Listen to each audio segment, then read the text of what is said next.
All right, 49er fans, jumping into the latest news and rumor video. We'll start with a question, though. Who would you rather have at quarterback? This is kind of a lead up into something we're going to talk about here in just a little bit, but there will be a pinned comment down below. Stick with Jimmy Garoppolo or trade up for Justin Fields? Let me know which one you guys would rather do down below in the comment section right now.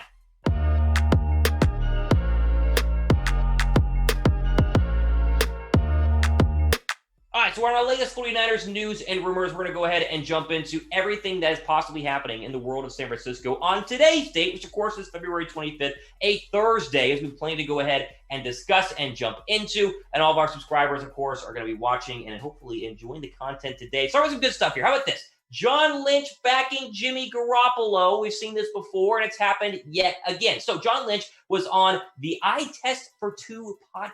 I've not heard of this podcast, but he was on it, which means pretty big podcast. They get John Lynch to go ahead and be on there. And, of course, they asked about his confidence in Jimmy Garoppolo.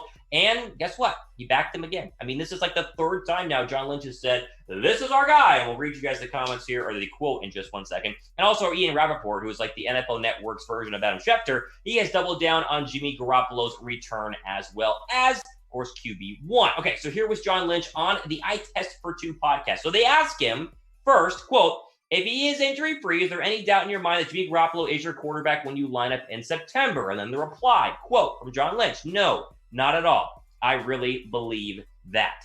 I mean, listen, okay, that's pretty good.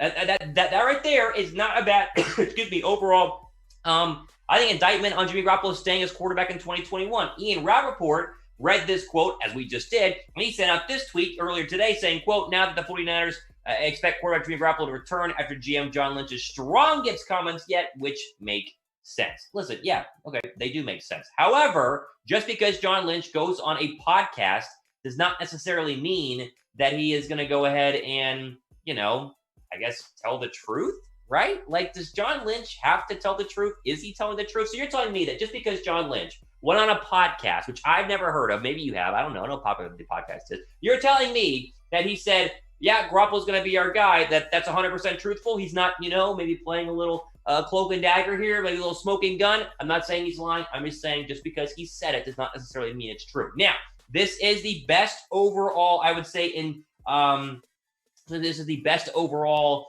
I would say, backing of Garoppolo that we have seen. And this comes on the back of Kyle Shanahan doing it earlier. And, of course, like we said, obviously John Lynch doing it earlier as well. This does not necessarily mean that they're going to go ahead and not trade for Deshaun Watson, like we talked about, if there was the right deal to be had. Now, again, I still think Garoppolo is going to go ahead and be the starting quarterback in 2021. I've said that for a very, very long time. I'm very much for trading for Deshaun Watson at the right price. But it seems like John Lynch is saying what he thinks is going to be the case, and that is Jimmy Garoppolo will be the quarterback in 2021. What do you guys think? Do you believe John Lynch? Not calling him a liar. I'm just saying he doesn't have to say the truth when he's on a podcast. Okay, let's just get that straight. Do you believe John Lynch will be backing Jimmy Garoppolo continually, not just today, but going forward throughout the rest of the 2021 offseason? Type Y down below for yes. Type N down below for no. All right, let's go and jump into Mel Kiper's latest mock draft. He has them trading up for Justin Fields. This is a really crazy mock draft that a lot of people are hating on. I'll show you the top 10 in 1 second, but essentially, he has the 49ers trading up to number 7 overall, taking Detroit's number 7 overall pick. They've cost them multiple draft picks. I mean, it's a lot to go ahead and move up. And the guy they get is a quarterback and not the one I would expect to be there at number 7 overall. But I'd be very happy if he were to fall into the 49ers lap this late in the top 10. I'll explain more of that here in just 1 second. This is a guy, in my opinion, Justin Fields, the second best quarterback in the draft going into the 2021 NFL draft, even though I still say don't take a quarterback at number 12. If you were going to trade to number 7 like Mel Kiper wants them to, I'd be very happy if Justin Fields went ahead and was that quarterback. People seem to forget how great Justin Fields has been at Ohio State, how many big games Justin Fields has played in. Compared to Zach Wilson. How many big games has Zach Wilson played in? Oh, wait, he lost to Coastal Carolina. How many big games has Trey Lance played in? Oh, wait, he didn't even play in 2020. And what big games does North Dakota State play in against big teams? I'm a big Justin Fields fan. He is the number 2 quarterback behind Trevor Lawrence, and that to me is as clear as day. And Mel Kiper has repeated that repeatedly, saying he agrees that he thinks Justin Fields is the second best quarterback in this draft. Now, what I do when I look at a Mel Kiper mock is I see what would this trade mean for San Francisco. So here's what it would cost. Good example of what it would cost if the 49ers wanted to go up to 7 for a quarterback or anybody else. So you get number 7 overall pick. You give up number 12 overall, this year's second, and then next year's first round draft pick. Yes, moving up 5 spots is still pretty darn expensive. And so this is what you have to go ahead and trade. And this is what you have to go ahead and give up. And honestly, it is a lot to go ahead and do that. Now, if you really believe that Justin Fields is your guy and you're even John Lynch and Kyle Shanahan, you really, really want him, then this is not that expensive for a franchise quarterback. But if you don't believe that that is the case, then maybe not trading your second round draft pick in your first next year is wise. What do you guys think? Would you guys do this trade? Knowing that Justin Fields could be there based on the Mel Kiper mock, would you do this trade? Type A down below for accept, type D down below for decline. My problem with this mock draft, and again, we'll show you the top 10 here in just 1 second. My main problem is I don't see Justin Fields getting past number 4.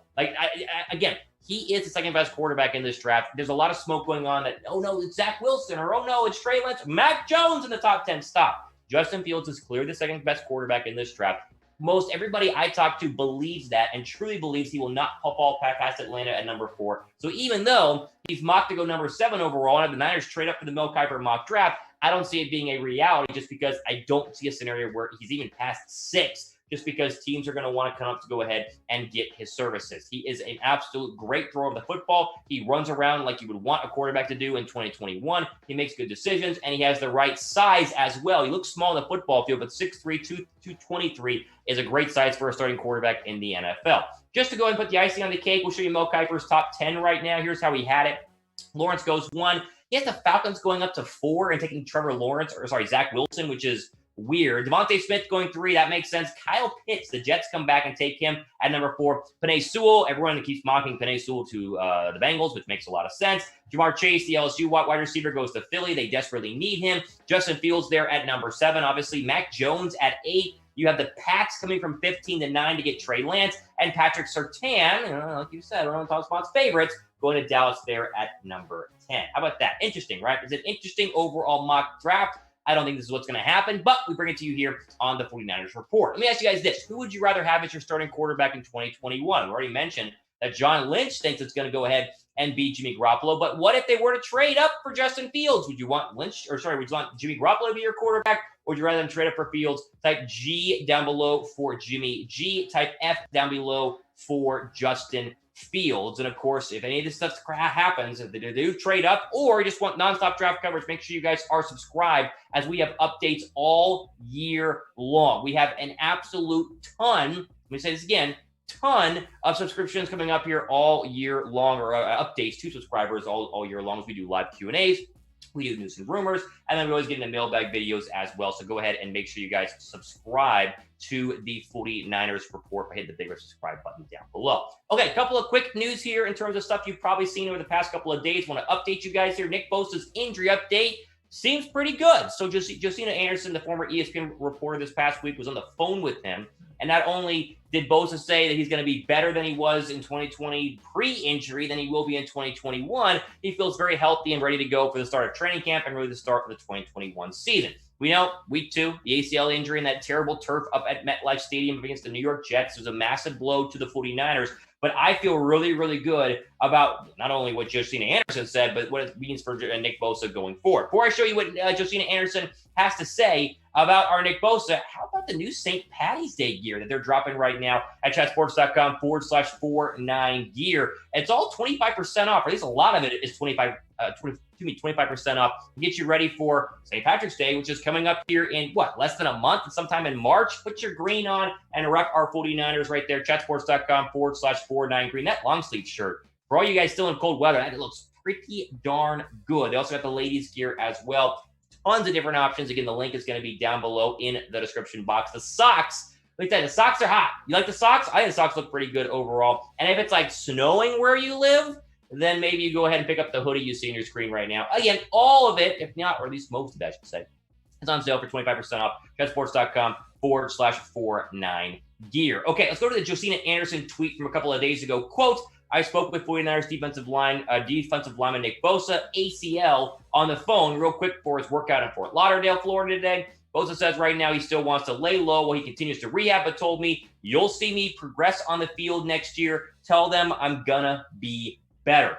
I like that. I mean, what more do you want me to say? I like that a lot. This is a guy who in 2019 had 9 sacks. He was so good in 2019 as a rookie. I mean, this was obviously one of the best pass rushers, not just from a rookie standpoint, but in the entire National Football League. The injury week 2 against the Jets ruins the entire year, but he looks to be coming back stronger and better than ever, and I love the idea that he is feeling really, really good. Now, technically, if you wanted to go ahead and add another defensive end going into the 2021 NFL Draft just to make sure you're good to go, here is our top defensive end prospects brought to you guys by Chat Sports. Gregory Rousseau comes in at number 1 out of Miami, Kwity Paye out of Michigan, Carlos Basham out of Wake Forest, Jalen Phillips from Miami, and Jason I think Owe is how you say his last name, coming over there from Penn State. A lot of decent defensive ends. Not a very thick defensive end draft, in my opinion. It's kind of a little bit more on the backside heavy versus being top heavy. But if you wanted to draft somebody, you go ahead and pick from one of those guys. But I do feel very confident in Nick Bosa being healthy. And if you're drafting a defensive end and you're not drafting him just to replace Nick Bosa, obviously you're drafting him to go ahead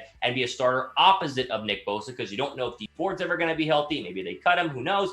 And you don't know if they're going to be able to re-sign Kerry Hyder. But someone has to start on the opposite side of Nick Bosa, and maybe it's a new draft pick with the number 12 overall pick. Give me your prediction. Who will start opposite of Nick Bosa next season? Let me know down below right now in the comment section. Is it Hyder? Is it D Ford? Is it somebody else? Who could it be? Let me know right now down below. Okay, final bit of news here, and this has to do with Kyle Juszczyk. We talked about him on a video a couple of days ago. Josina Anderson, she's calling everybody. She talked to Kyle Juszczyk's camp couple of days ago. And apparently the 49ers have begun contract talks with Juszczyk to go ahead and bring him back for another year. As we talked about a couple of days ago, Juszczyk is happy to go ahead and come back to San Francisco, although he did mention possibly wanting to stay on the East Coast or move back to the East Coast where his family is. Let's go and throw up the Josina Anderson quote here, which basically reiterates what we talked about days ago. Quote, my understanding is there have been a few preliminary exchanges between 49ers and impending free agent fullback Kyle Juszczyk on a deal for his potential return.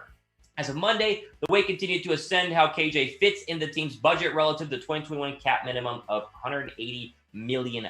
Part 2 says Juszczyk is happy to return to the 49ers. Talks have been pleasant. Meanwhile, the opportunity to test the free agent market is there as well. And of course, we mentioned not only how important he is, but he did talk a couple of weeks ago, I think, about how, well, he wants to start a family and his all his family's in the East Coast, and so maybe he'll explore free agency. I feel pretty good. The Niners are going to make him a priority this offseason, give him the money that he wants, $6 or $7 million a year, because look how good the run game has been over the past couple of years. I mean, this is just in 2020. It still was tops in half of the league, even with all the injuries that they have. But throughout his entire career since 2017, he's been crucial. And I'm telling you, very important to the zone running scheme that Kyle Shanahan wants to go ahead and continue to dominate with, as he did in 2019. Juszczyk is a very important part of that.